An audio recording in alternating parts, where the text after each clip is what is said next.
At my sister's wedding, my parents demanded I give her my penthouse. When I refused, my sister screamed, "I'm finally getting what I've always deserved," and slapped me in front of 200 guests. I pulled out my phone and sent a single message to my group chat. Within minutes, everything changed.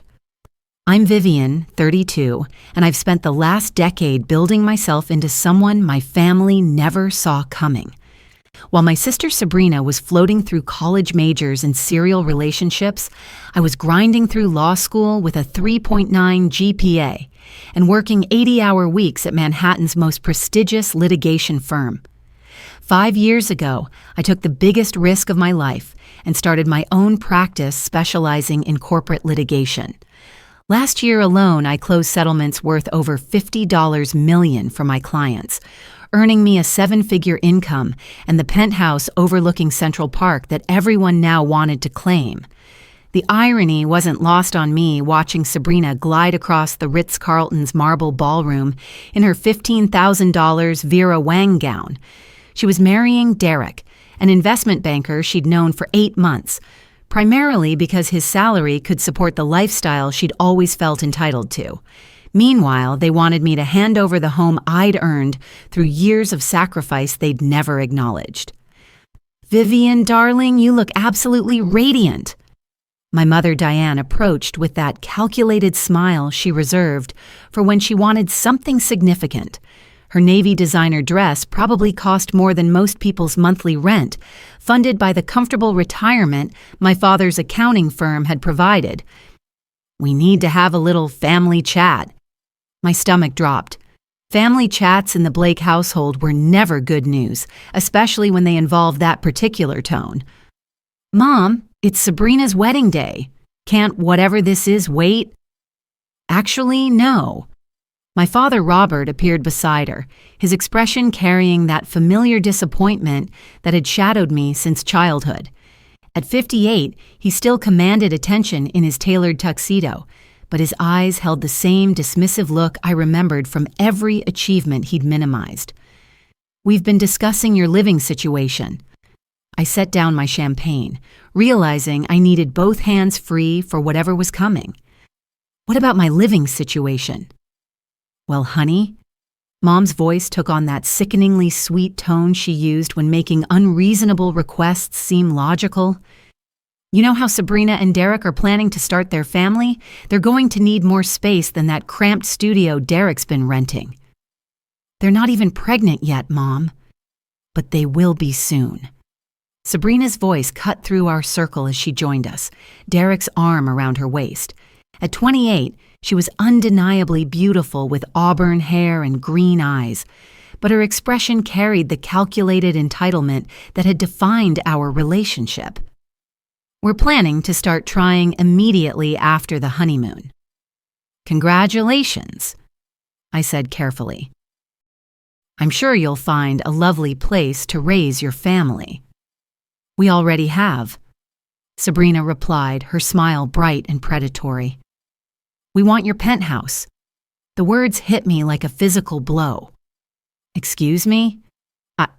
Now, Vivian, before you get defensive," Dad jumped in with that patronizing tone he used when he thought he was being reasonable. "Think about this logically. You're a single woman. You don't need 3 bedrooms and 2,800 square feet. Sabrina and Derek are starting a family. They need room for children, for their future." "You want me to give up my home?" I couldn't believe what I was hearing. The home I'd worked 100-hour weeks to afford, the symbol of everything I'd built independently. "Not give up," Mom corrected hastily. "Trade. You could take Derek's studio. It's perfectly adequate for one person." "A 600-square-foot studio in Queens?" I asked flatly.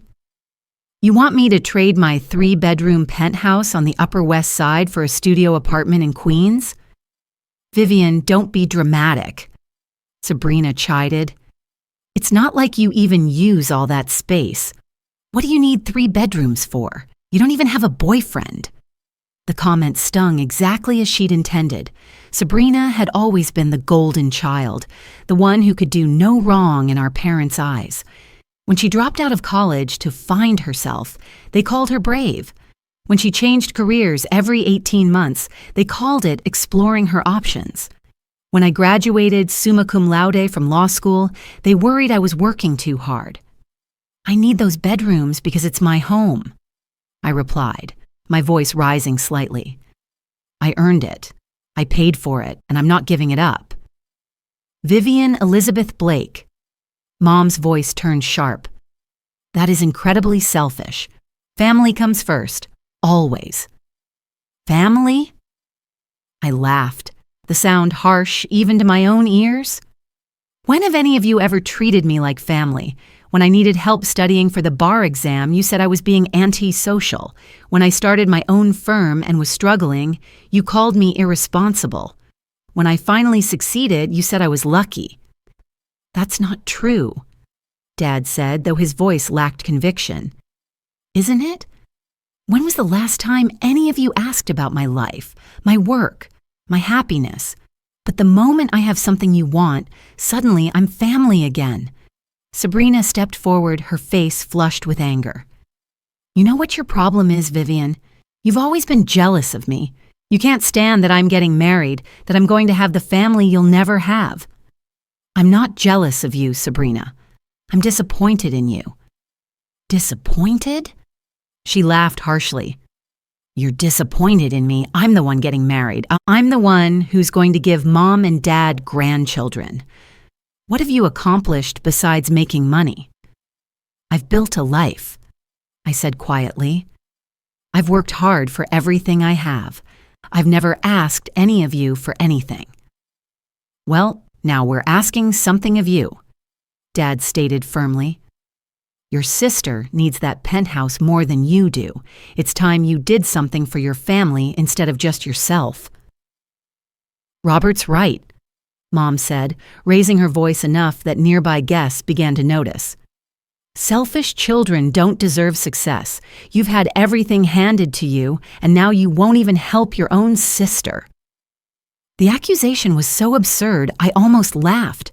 Handed to me. I'd worked 3 jobs to pay for law school. I'd lived on ramen noodles for 2 years while building my practice. I'd never asked them for a single dollar. Your sister's children need real homes, Dad said loudly enough for several nearby guests to turn and stare. Not some cramped apartment. They deserve better. They're not even conceived yet, I protested, but I knew I was losing this battle. My family had always been experts at making me feel guilty about my accomplishments. Sabrina moved closer, her voice low and vicious. You know what, Vivian? I'm done pretending to care about your feelings. I've always known I was the better daughter. I'm prettier, I'm more likable, I'm the one who makes Mom and Dad proud, and now I'm finally getting what I've always deserved. The words hung in the air between us like a gauntlet thrown down. Wedding guests had begun to gather, sensing drama. Some were openly staring now, their conversations dying as they focused on our family confrontation. What you've always deserved? I said softly. And what exactly is that, Sabrina? Everything, she replied simply. The penthouse, the respect, the life you've been hoarding for yourself. I deserve it all, and I'm finally going to get it. Over my dead body. The slap came so fast I didn't see it coming. Sabrina's palm connected with my cheek with a sharp crack that echoed across the ballroom. For a moment, the sound seemed to freeze everything. 200 guests fell silent, their conversations cutting off mid-sentence as they turned to watch the spectacle unfolding before them. Then the laughter began. It started with a few scattered giggles from Sabrina's sorority friends, women who'd always looked down on me for being too serious, too focused on work. But it spread like wildfire through the crowd. Guests who didn't even know me were laughing, pointing, whispering behind their hands. Did you see that? She actually slapped her. About time someone put Vivian in her place. I always knew she was stuck up. My cheek burned, but I didn't cry. I wouldn't give them that satisfaction. Instead, I stood there, feeling the weight of 200 pairs of eyes on me, listening to their laughter, their whispered comments, their judgment. Sabrina smiled triumphantly. Maybe now you'll start acting like a real sister. Mom and Dad stood behind her, not apologizing for their daughter's actions, not defending me. They just watched, waiting to see if I'd finally cave to their demands. That's when I realized something crucial. This wasn't just about the penthouse. This was about keeping me in my place, reminding me that no matter how successful I became or how hard I worked, I would always be the disappointment, the one who didn't matter. But they'd made one critical error.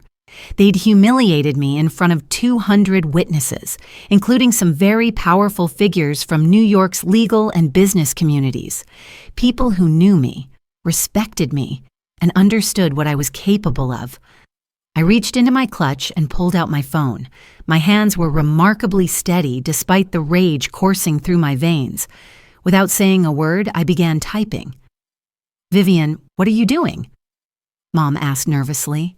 I ignored her and continued typing. The people around us began laughing less as they noticed I wasn't reacting as expected. I wasn't crying or running away in humiliation. I was doing something else entirely. "Vivian, put that away," Dad said. "You're embarrassing yourself."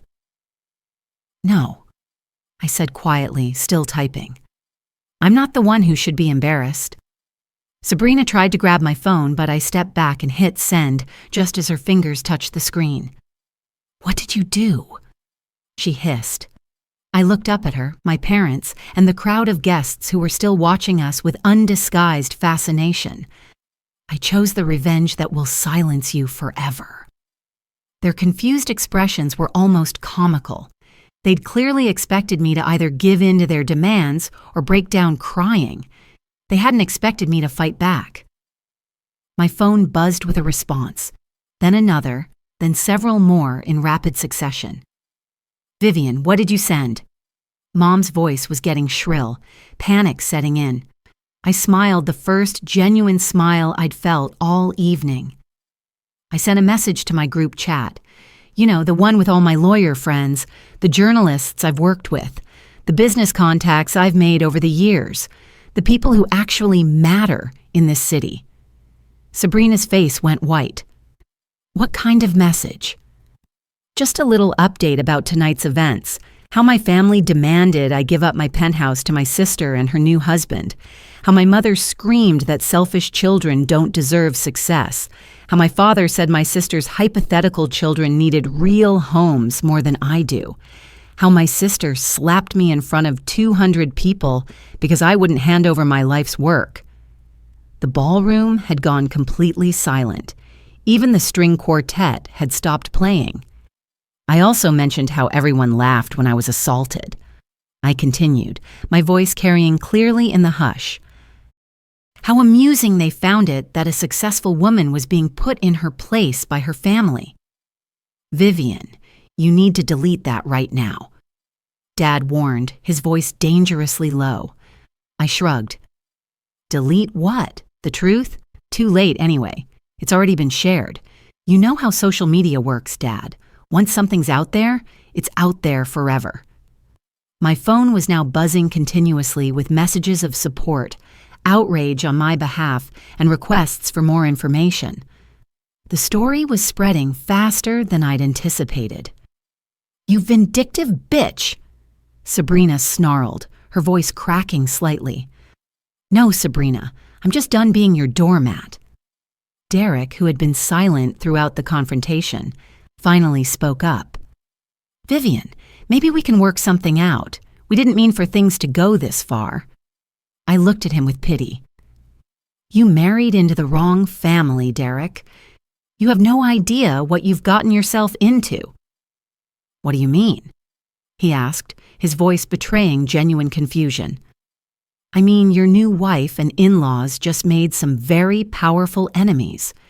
Do you know who Judge Patricia Hartwell is? She was here tonight. She saw everything. She's already texted me expressing her disgust at your wife's behavior." Sabrina's face went from white to green. Judge Hartwell was one of New York's most respected judges, known for having zero tolerance for entitled behavior.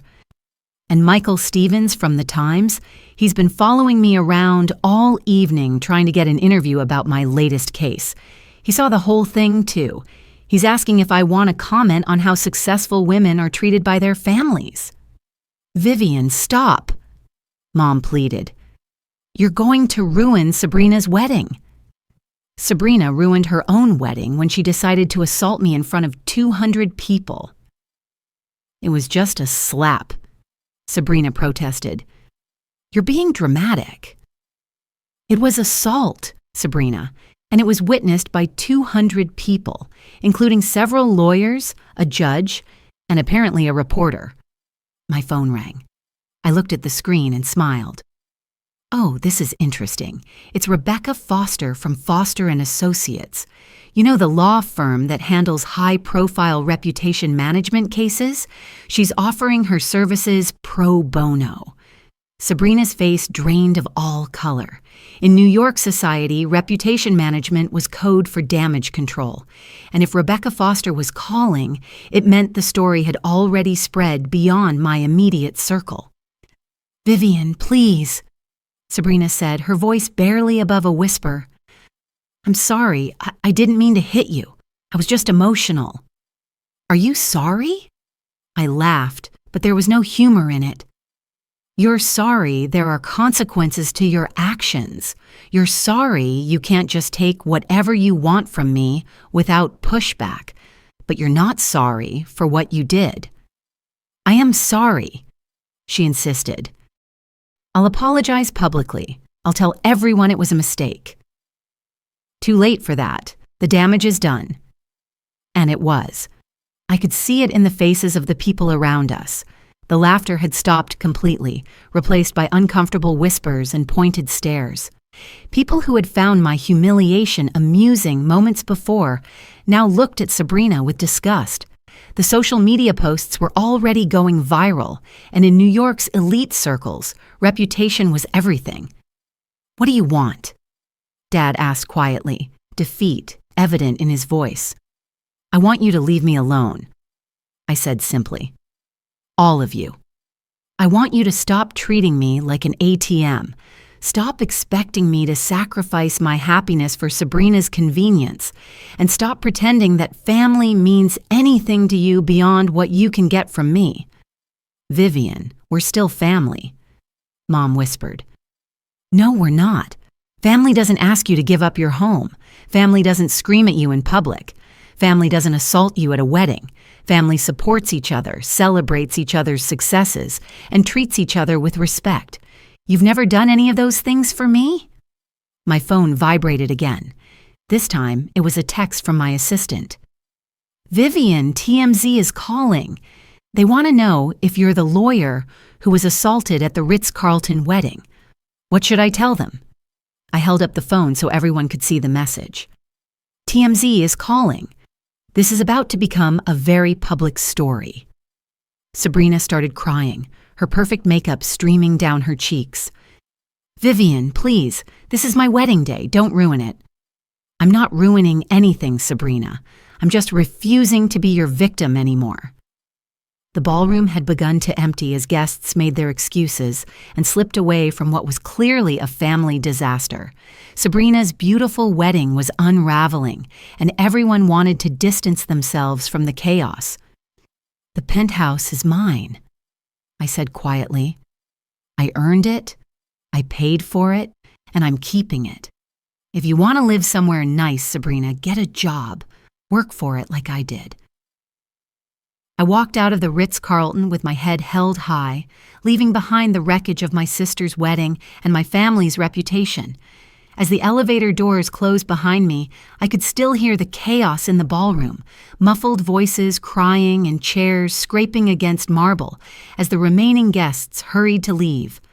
By the next morning, the story was on page 6. Lawyer assaulted by sister at Ritz wedding. Read the headline, accompanied by a photo of Sabrina slapping me that someone had captured and posted online. The story detailed everything from my family's demands for my penthouse to the assault in front of 200 witnesses. Within hours, it was trending on social media. The hashtags wedding assault and toxic family went viral, with thousands of people sharing their own stories of entitled relatives and supporting my decision to fight back. The consequences were swift and comprehensive.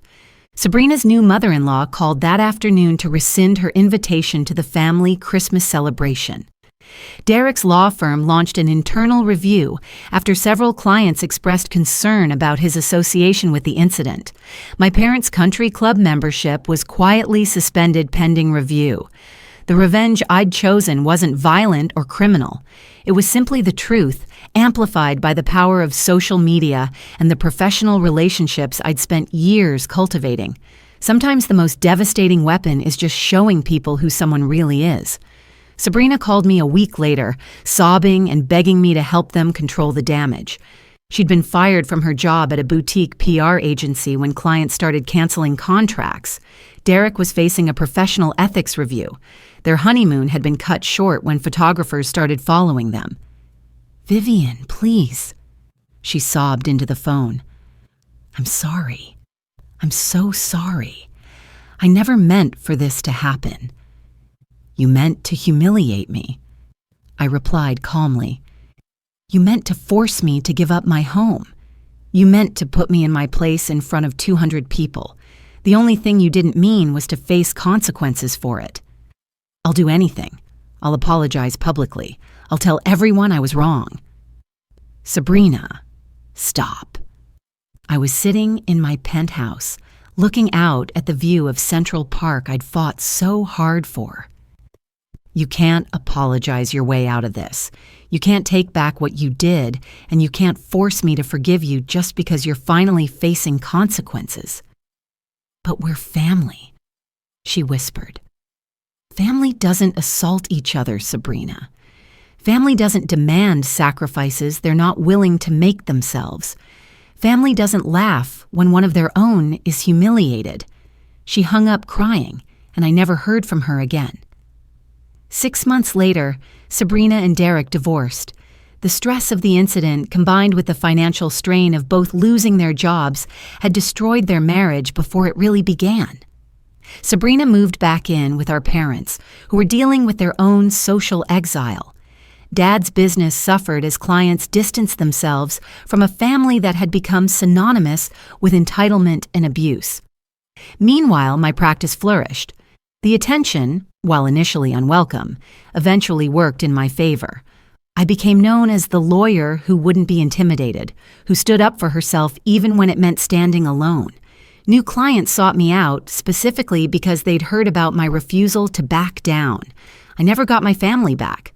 But then I realized I'd never really had them to begin with. What I'd had was a group of people who saw me as a resource to be exploited rather than a person to be valued. I kept the penthouse, of course. I eventually converted one of the spare bedrooms into a home office and the other into a guest room for the genuine friends I'd made.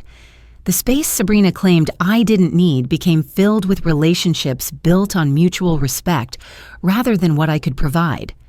Looking back, I sometimes wonder if I could have handled things differently. But then I remember the sound of that slap echoing across the ballroom, the laughter of 200 people, and Sabrina's triumphant smile when she thought she'd won. I chose the revenge that would silence them forever. And it worked. They never asked me for anything again. The silence, though unexpected, was exactly what I'd been hoping for all along.